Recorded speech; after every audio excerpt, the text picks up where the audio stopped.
Howdy folks, hope you're all having a good one, and welcome back to World of Warships with Rear Admiral Jingles. This is I'm Early, and he's an HMS Tiger 1959, and this is still the worst ship in the game. I say still the worst ship in the game because I do have a video up called The Worst Ship in the Game, and it's HMS Tiger, and it's still the worst ship in the game.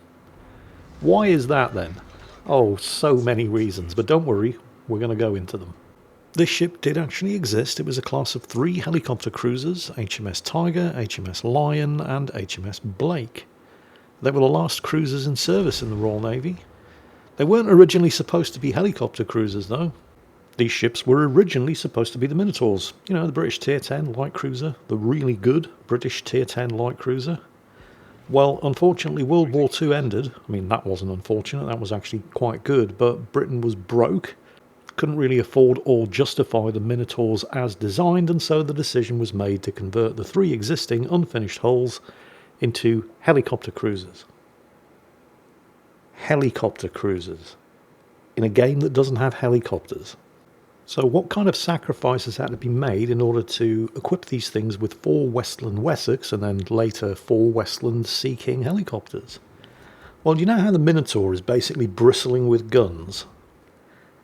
Yeah. HMS Tiger has 4 6-inch guns in 2 turrets. This thing is a Tier 8 light cruiser that has less firepower than HMS Weymouth. HMS Weymouth is Tier 2. Well, I mean, that's technically true, because, I mean, the Weymouth does have twice the number of 6-inch guns, but in practice, the Tiger does have a slight edge in firepower because it's got a significantly faster reload. But I mean, you know, you're really struggling to find something good to say about a Tier 8 cruiser when you're begrudgingly forced to admit that it does have slightly better firepower than the Tier 2 cruiser in the same line. Yeah, this thing is really, really bad. Let's just list all of the garbage things about this ship. It doesn't get high explosive shells, so it can't even set a fire, which means it really struggles going up against battleships. It can barely exceed a speed of 30 knots, which means it's not only the slowest cruiser in its tier, it's the second slowest cruiser in its tier spread. Only the Graf Spee at tier 6 is a slower cruiser than the Tiger. 33,100 hit points means it has the smallest hit point pool of all Tier 8 cruisers, so it absolutely cannot take a beating, in combination with the fact that it is of course a light cruiser, although by the standards of other British light cruisers it's reasonably well armoured. Although we are comparing it to the worst armoured cruisers in the game here, so that's still not much of a recommendation at all. The ballistics of the 6-inch armour piercing shells are pretty bad. They're very sort of lightweight and floaty, which means that consistently being able to hit targets at extreme range is not easy. And when I say extreme range, the range of the guns isn't even that good. It's only 15.6 kilometres.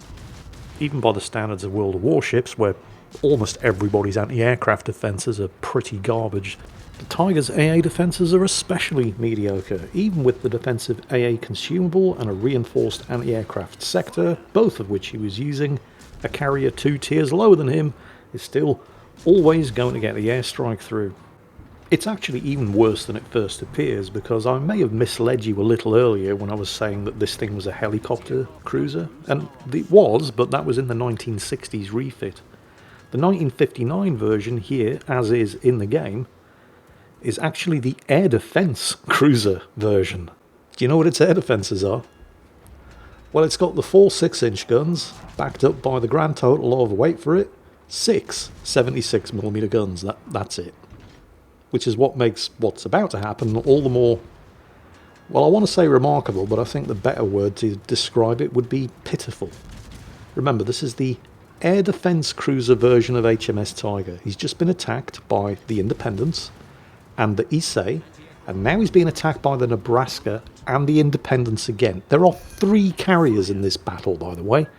Wargaming have sneaked a pair of extras in the guise of hybrids, and they're all going for him. Now that was a fairly classy dodge. I will say this about the Tiger, while it isn't particularly fast, it is very manoeuvrable. But yeah, Wargaming's matchmaking at its finest. His team have 1 carrier the Tier 6 USS Ranger. The enemy team have 3, the Independence, the Issei, and the Nebraska. I'm early, deciding screw that, smoking up, and again doing extremely well at dodging all of those airdrop munitions. I will admit that the ship does have a good selection of consumables. It's got Specialised Repair Party, which is why he hasn't actually used it yet. He's waiting to take a bit more damage and get the most bang for his buck out of it. It's got Radar, it's got Smoke, Defensive AA. But that doesn't mean the ship's good. That means the consumables are good. Big difference. Oh, quick word about the replay bugs, because of course there are replay bugs. It wouldn't be a wargaming title if there weren't replay bugs. And bugs, by the way, not bug. We've got the standard scores being reversed at the top of the screen. His team are actually trailing by 70 points. But they've managed to sneak a new bug in this particular replay. Don't worry, you'll know it when you see it. Bad as the Tiger is, I mean, it's laughable that this thing is an air defense cruiser, but bad though it is, it could easily have been so much worse. Because the helicopter cruiser version that I mentioned earlier, when it was refitted in the 1960s, what do you think they had to get rid of in order to fit a flight deck and a hangar big enough to carry 4 helicopters in on the back? Yep. Yeah, the helicopter cruiser version of this ship only had 1 6-inch gun turret. I actually knew somebody who served on one of these ships. Not the Tiger, he served on its sister ship, HMS Blake, which was the last cruiser in the Royal Navy. I joined HMS Brazen, which was a broadsword class Type 22 frigate, as my first ship after completing training in 1990. And the communications yeoman on board HMS Brazen served on board HMS Blake. How do I know he served on HMS Blake? Well, it turns out that everybody in the Royal Navy who served on board that ship, they're kind of like the Royal Navy's version of vegans.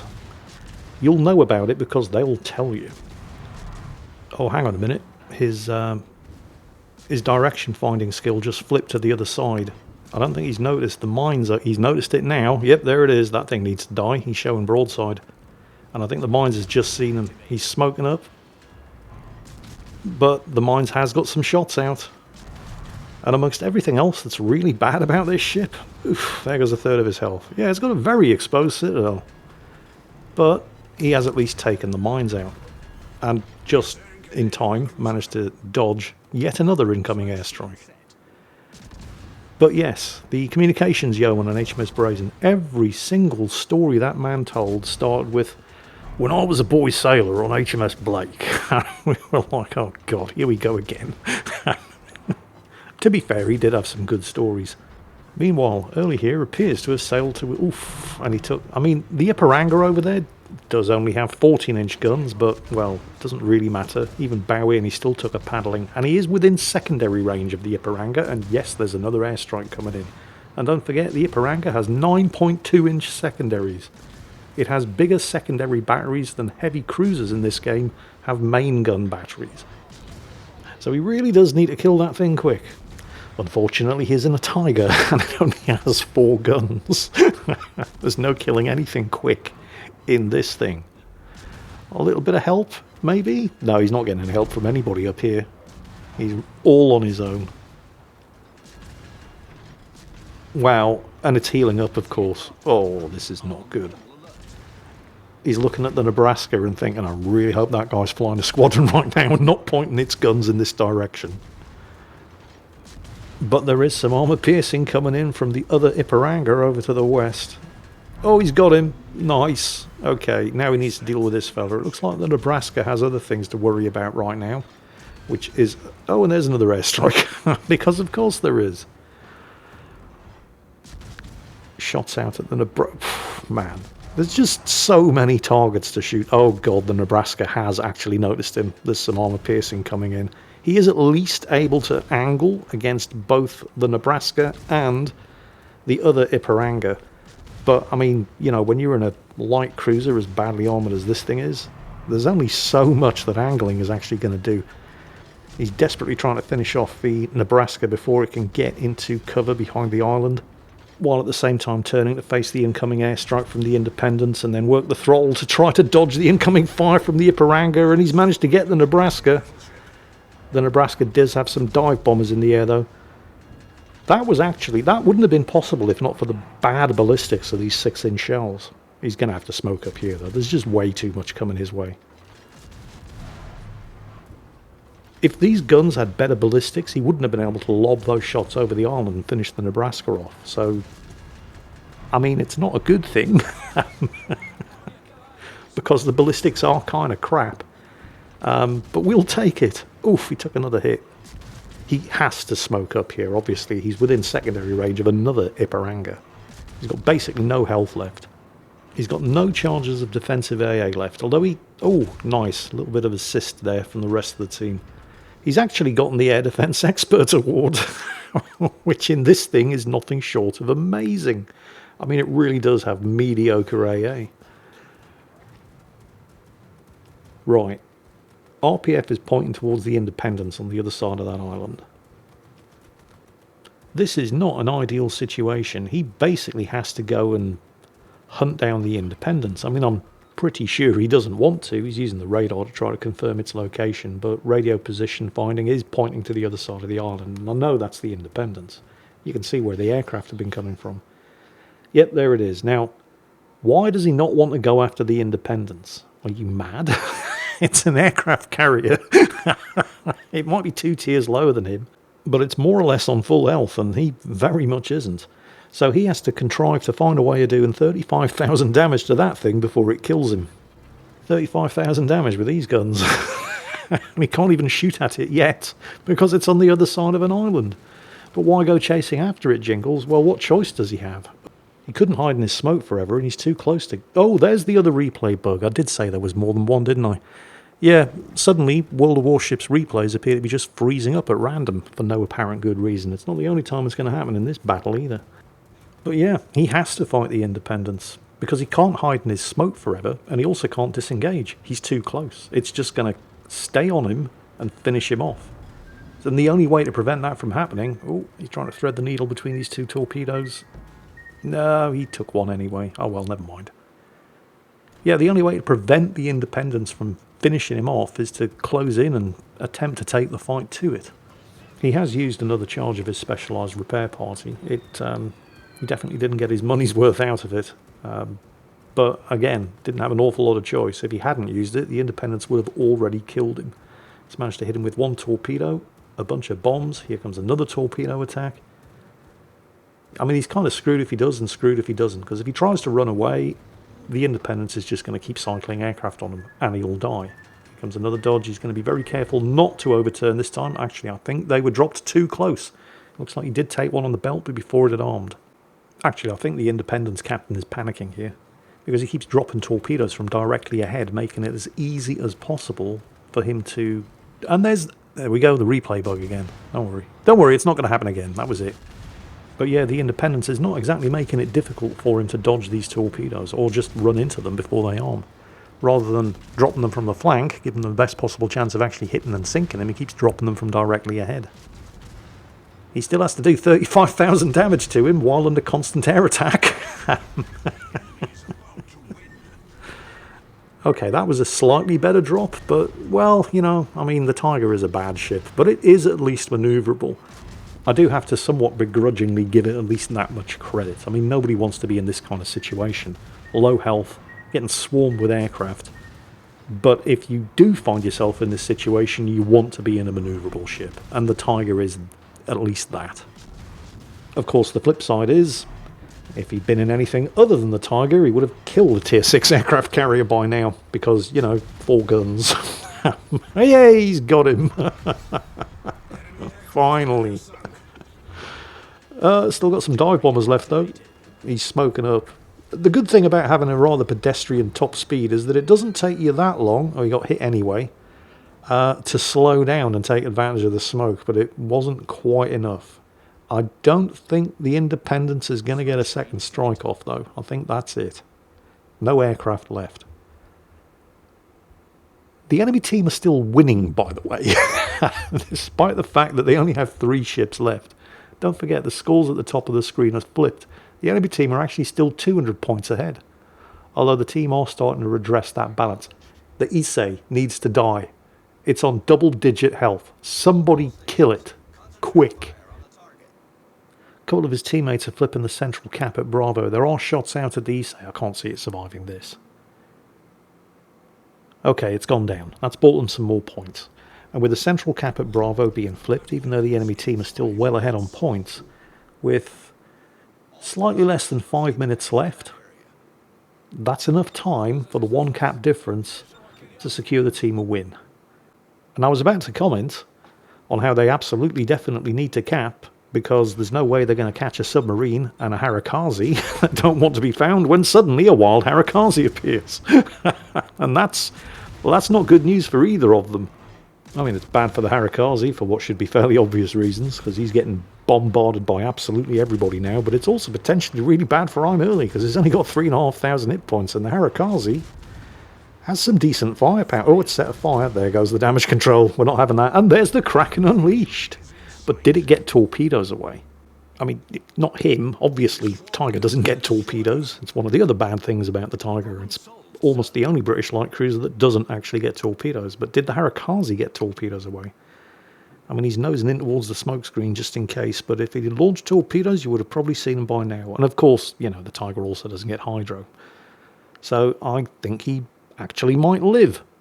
They flipped that central cap. They're now ahead on points. Notice the Harikaze saying there in chat, I forgot you were there, Tiger. I don't see how he could have forgotten. I mean, it was fairly obvious who was attacking the Independence and was up here. It looks like the Harikaze was trying to sneak around it, but he just forgot the Tiger was here, so, well, whatever. I think what I'm Early wants to be doing now, if he was sensible and cautious, would be turning the ship around and heading for the cap circle at Charlie. He might not be able to get there ahead of his teammates in time to flip it, but he doesn't want to be heading towards the last reported location of the U-69, because I can guarantee if that thing sees a light cruiser with less than 4,000 hit points, let's just say he's not going to be launching torpedoes at the West Virginia over there. However, one thing that we can state with some confidence, oh, and there goes RPF, the submarine's on the surface. You cannot detect a submerged submarine with RPF, only when it's on the surface. So he's over there and he's having a good look around. And I'm Early is heading straight towards him. You see, the one thing that we can state with some confidence about I'm Early here is that he is neither sensible nor cautious, which is why he's heading straight for where that submarine was last detected. How can you say that, Jingles? Well, nobody put a gun to his head and forced him to play the Tiger 59, did they? Which means that at some point, this madman must have sat down, fired up World of Warships, and thought, what shall I play today? Oh, I know. The worst ship in the game. Clearly, this is a man who enjoys a challenge. Although, I don't know, maybe somebody did put a gun to his head and say, all right, today you've got to play the Tiger 59. I mean, I don't know, you come up with a logical explanation. Well, the submarine's dropped down below the surface again, and the team are, there it is, 1,000 points. Clearly, the U-69 just noped the hell out of there. You've got to make sure you preserve those pixels for the next battle, don't you? Well, that was an unexpected result. And I'm not just talking about the 63 aircraft kills in the Air Defense Expert Award. So let's just count the epic medals. General Offensive, that's a division award. And then, of course, the AA Defense Expert Award. 63 aircraft kills in this thing. What the hell's going on? Dreadnought in this thing. Well, now I know he's just taken the piss. And, of course, Kraken Unleashed for 5 kills. And nearly 3,000 base experience. In this heap of junk. He must be a witch. That's it. Because getting a result as good as this with that much base XP in what is definitely the worst ship in the game, there's clearly some kind of witchcraft going on. I'm cool with that though, because I don't want him putting any of his curses on me, so I'll simply confine myself to saying, well done, you crazy bastard. And I hope you all enjoyed watching him suffer for your entertainment, because that's it for today. As always, take care, and I'll catch you next time.